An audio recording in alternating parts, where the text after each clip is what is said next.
একদম চকচক করছে। হ্যালো, গুড মর্নিং সকলকে। সকাল সকাল বেরিয়ে পড়লো, দোকানের দিকে যাচ্ছি। দোকানে এসে সব পরিষ্কার পরিচ্ছন্ন করে যখন বসলাম, ক্যামেরাটা অন করে দেখছি প্রচুর চুল সাদা হয়ে গেছে সামনে, আর বড় বড় হয়ে গেছে। কি বিভৎস লাগছে দেখতে। চুলটাকে কাটতে হবে। সকালবেলা চলে গেলাম ডিম আনতে। এই 4টে ডিম মাত্র পেয়েছি। 4টে ডিম নিয়ে যাচ্ছি এখন দোকানের দিকে। দোকানে যাই। সকালবেলা দোকানে একটা পেশেন্ট এসছে, তার একটা ওষুধ নেই, সেটাই আনতে এসেছিলাম। নিয়ে এখন ফিরছি। সামনে স্কুল চলছে, যাই একটু জ্যাম ফ্যাম কাটিয়ে তাড়াতাড়ি। ওটা ভেসলিনের লিপ কেয়ার ওই জারের মধ্যে বেরিয়েছে, তোমার 20 টাকা বিক্রি। হ্যাঁ, আর তোমার কত করে? একবার ঘরে গেছিলাম হাঁক দে, দোকানদারের না হাঁক দেখিয়েও শান্তি নেই। দোকানদারের হাঁক দেখিয়েও শান্তি নেই। ভাই দোকান থেকে ফোন করেছে, দোকানে করতে এসে দাঁড়িয়ে আছে, একটু তাড়াতাড়ি আয়। তাই দোকানেই যাচ্ছি। এই যে ভাই ওষুধ দিচ্ছে, আমি চলে এসেছি দোকানে। দোকান বন্ধ করে বেরিয়ে পড়লো, যাচ্ছি চুল কাটতে।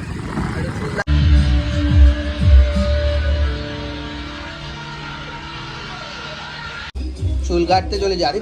প্রচুর মোটা হয়ে গেছি ভাই। চুল দাড়ি কেটে একদম পরিষ্কার হয়ে গেল। আব্বা কেলানে এখনো চুল কাটছে, কাটলো একদম চকচক করছে।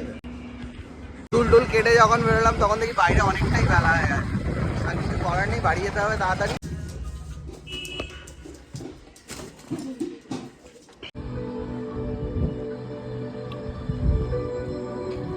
বাবুলাল চলে এলো, বাবুলাল চলে এসছে।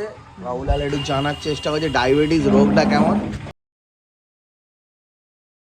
ট্রেনে করে স্কুটি আনবে, কেক কোথায় যাবে? ওই তমদুকে না কোথায়। দাদা আমি নিমকি খাচ্ছি। ওখানে ঘটনার ভাই আছে গোডাউনে, পুরো বাজার ফাঁকা। কি করা যাবে? শনিবার তোমার 12:30টার সময় আমাদের গোডাউনে যেতে হবে।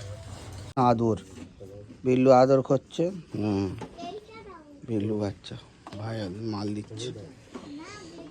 10টার মতন বাজে, রাস্তা পুরো ফাঁকা। ভাই শাটার ফেলছে সব দোকানগুলোতে। এবারে বন্ধ করে যাও বাড়িতে। বাড়িতে গিয়ে দেখা হয় হলো, নালে আজকের মতো গুড নাইট, টাটা।